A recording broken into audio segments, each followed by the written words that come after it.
of Brexit. We look at Donald Trump's stalled plans to reform Obamacare, and we'll be discussing the ever-increasing problem of migrants to Europe. Let me show you my guests for this week. I'm joined by the Conservative commentator Alex Dean, the Middle East expert Rachel Shadi, Thomas Kieringer of Germany's Die Welt, and the American writer and broadcaster Jeff McAllister. Hello again and welcome to all of you. So the second round of Brexit talks were held this week for 4 days, at the end of which both the British and EU delegations described discussions as robust. Michel Barnier, the EU's chief negotiator, said more clarity is required from the UK on a number of key issues. Some Conservatives in this country are starting to talk more about a transition period. The next round of talks begin at the end of August, but certainly in the UK anyway, the advantages of leaving or remaining are getting rather lost in the rhetoric. So let's take some time to discuss them. Alex, last week Polly Toynbee was amongst us. She described the Brexiteers as lunatics. Yeah, I think that's extraordinary rhetoric, and I know we won't have a discussion like that today. The majority of our country voted to leave the European Union. Imagine having such contempt for your fellow countrymen that you use such a term for them. I would never do so. Even if Remain had won, I wouldn't refer to them like that either. We've had 4 days of talks. What is your reading of how it's gone, though? Well, look, this is going to be a 2-year process, and in the beginning, people posture and pose on both sides, and of course, people set out the very highest points of their story, because you all know you're going to go inwards to a convergent point, so you want to stretch things as far as possible. The fact that there is lots of good mood music, and they plainly get on a personal level, Barnier and Davis, and they have a history which means that they understand each other a little bit. My instinct is good start. My impression is too that it's going to emerge quite quickly that a good outcome of these negotiations is in every country's interest. It's in the best interest of Britain, of course, also in the best interest of Europe. So far, we've been looking at Britain as the odd one out and the contentious sort of character we want to get rid of them. But that's a wrong perspective. Europe is going to be hugely interested in making sure that this is an amicable separation which does not destroy the network of connections and of trade relations. And in the end, I think I predict quite an acceptable outcome for both camps, as it were. And I don't buy this sort of adversarial atmosphere which still reigns over the whole negotiations. I think eventually, I mean, we only have 18 months left. Black minds have to assert themselves. It's not long, is it? It's not long.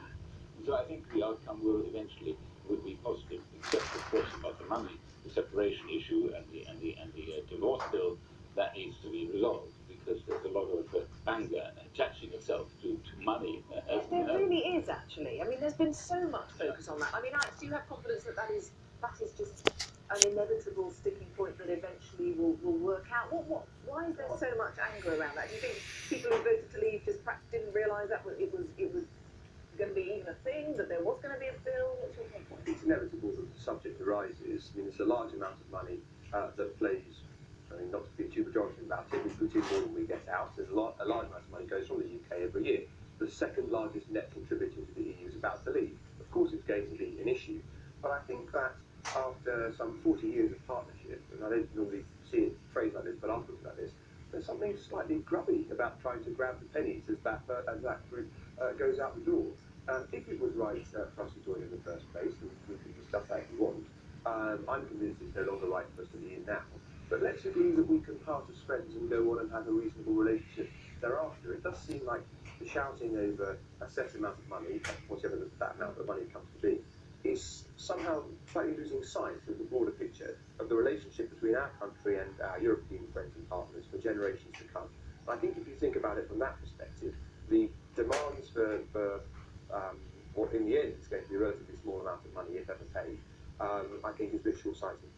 Well, I hope we can come back to some of that, but I'm interested in Jeff and Rachel, how you're writing about it, how you're portraying it, what people are making of it elsewhere as various European nations continue to battle it out. Rachel? I mean, for me, it's interesting that the way that it's been portrayed is, of course, shaded by people's positions. Yes. Quite emphatically, and we saw some of that last week. And I think, it is a concern, and I don't think we can deny that. However much goodwill we think there is or should be between the EU and the UK in this negotiation, it does seem quite clear that the people charged with the negotiation are not equipped to do so. Now, I don't really... Equipped in a practical sense? They clearly didn't think about it before. They didn't have a plan.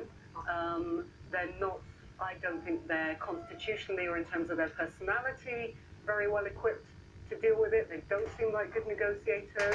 They don't seem to be thinking about what's best for Britain, which is, of course, we want to leave in a way that guarantees jobs, the economy, the environment, environmental protections, employment protections for the UK. That should be front and centre of their thinking.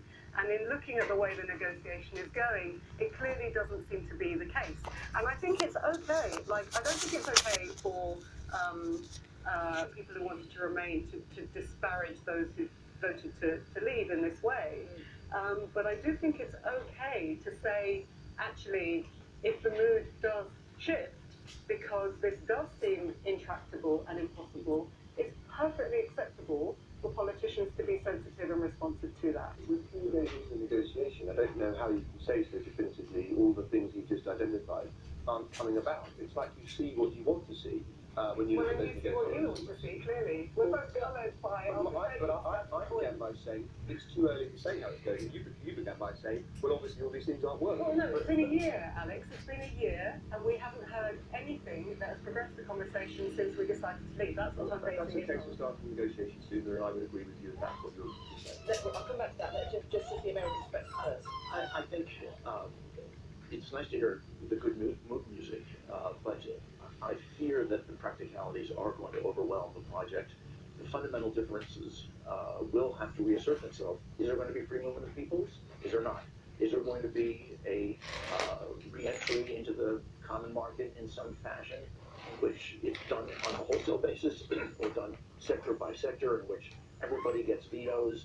All of this, over the Financial Times recorded that there are 750 individual treaties that the UK has to renegotiate with third parties just to get back to a standing start.